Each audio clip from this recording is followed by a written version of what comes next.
Today we'll be going over competitive LEGO Battle's most famous rivalry, myself versus the map Dryside. It's a long-running joke on the Discord server that despite me having the highest win rate of any player in online matches, that anyone who just picked up the game can beat me on Dryside. And while that is a bit of an exaggeration, it's definitely true that is by far my worst map. But why?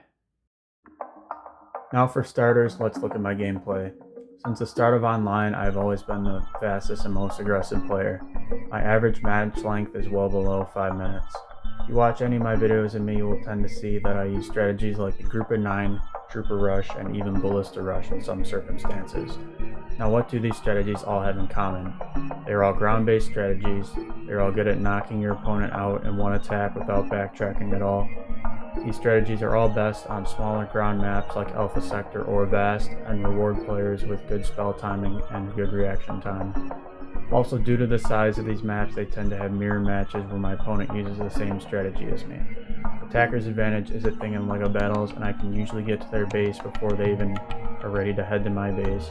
So usually this makes me ready to attack them while their army is ungrouped and exposed, meaning they fall quickly and are unable to do builder migration due to the map size. Another thing I take advantage of is the gold bricks, which are scattered throughout the map and give a payout of anywhere between 150 and 1,000 gold bricks depending on the game rules. I take advantage of these a lot and know how to collect them while still being able to produce my army. About half the maps in the game are like this, where there is super speed and rush focused, which favors my gameplay a lot. But what about the other maps? Now let's look at the other maps. There are 4 main map types total: small ground, which we just covered, small water, large ground, and large water.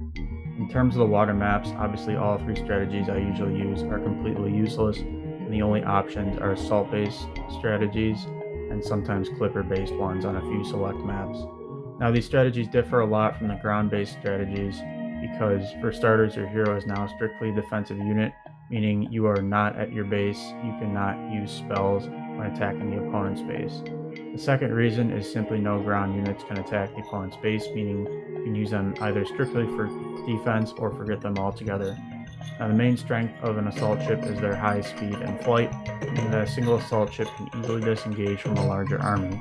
This makes hit and run strategies viable, since you can easily snipe a single unit or building in retreat. Now how does my fast and aggressive playstyle do on these maps? Pretty good actually. Now obviously people who main assault ship strategies have a better chance against me on these maps. Having a high APM to get their first strike and gold brick collection still are very important on these maps.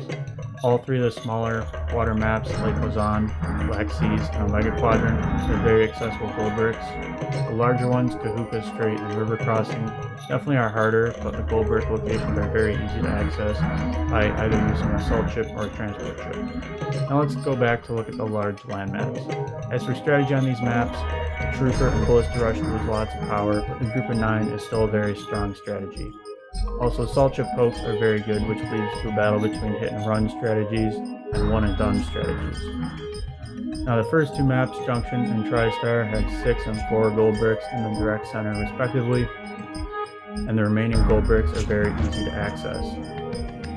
Meaning matches still favor my gameplay a lot since I can rush the center to get lots of gold bricks, which makes my attack faster, no matter if I'm using Group of 9 or an assault ship based strategy. For the other 3, it's completely different. If we look at Pulsar, Devil's Horn, and my nemesis Dryside, they all have very scattered and hidden gold bricks. Like the other 2, pretty much any strategy that isn't an early game rush can work on these 3. But if you look at Dryside, you can see how it's unique. If you look at the map, it is 64 by 64 tiles, which is actually the small map size, compared to the other large maps, which are 96 by 96 tiles. The reason Dryside is considered large is because of the trees. On Dryside, you have 3 routes. You can go to either side of the base and take the narrow path, which leads to your opponent's base, or you can cut through the trees that blocks off both bases, or just fly over it.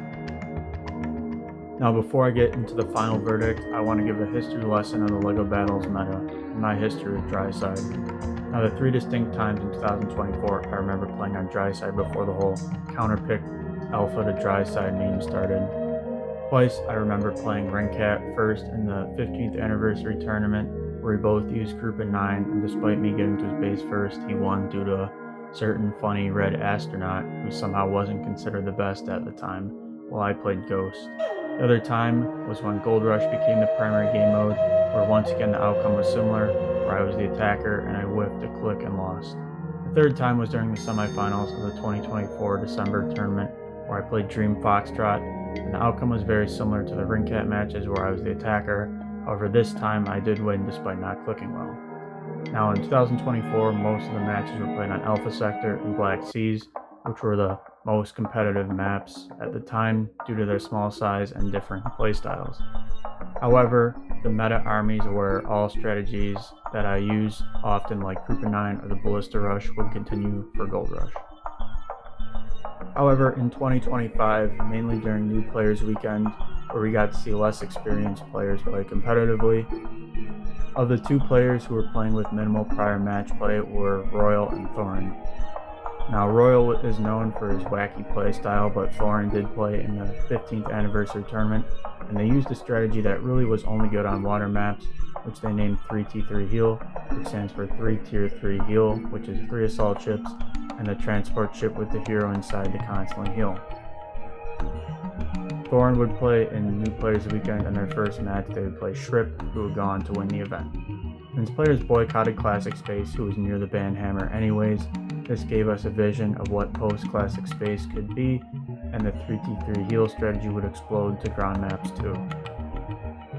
Now, after New Players Weekend was the 16th anniversary tournament, and we saw New Player Weekend players use 3T3 against more experienced players such as myself, Spybond, and Welldone. Now, while me and Welldone stuck with the Group of 9 for the most part, Spybond would jump on the 3T3 train and would end up winning the tournament, beating myself and Welldone back to back, mainly using 3T3. Now, I would end up losing 2 maps against New Player Weekend players in that tournament against Shrip and Mediocrity. Both times were on Dryside, while I was using Group of 9 and they used 3T3. And we see why. 3T3 can fly and pick apart a Group of 9 which is mostly land-bound. I would end up winning 3-1 against both players, only losing on Dryside, but in the summer after, the curse continued. Now, since Classic Space is now banned, there are 4 main heroes now: Queen, Alien Queen, Sheriff, and Ninja Master. Now, the hero who counters 3T3 heal the most is Sheriff, due to him completely shutting down the assault ships and can use EMP multiple times in a row. Now, on small maps, that isn't smart since he can just get rushed, where he's essentially a free win against. On water maps, he is banned because there is no counterplay. Now, when we look at the 3 large ground maps with scattered gold bricks, we can see Sheriff is extremely strong, since he can't be rushed much, and this is especially true on Pulsar and Devil's Horn due to their large size. Where is that not necessarily true? Dryside. You see, Dryside is only 64 by 64 tiles, and Ninja Master can cut through the trees, and the map is not big enough for Sheriff to be completely safe from Ninja Master, unlike Pulsar and Devil's Horn. Ninja Master also grabs 2 gold bricks by cutting through those trees, meaning Sheriff isn't actually a good option on Dryside. But who is? Well, running Ninja Master first means you can stop Sheriff easily. If they aren't playing Sheriff, then 3T3 is a very strong strategy, since Group of 9 can't go over trees and is much easier to pick apart on this map. Now we can see why Dryside is a harder map for me to win. First of all, gold bricks are very scattered and are far less advantageous for a more optimized player if he's a player who plays good enough.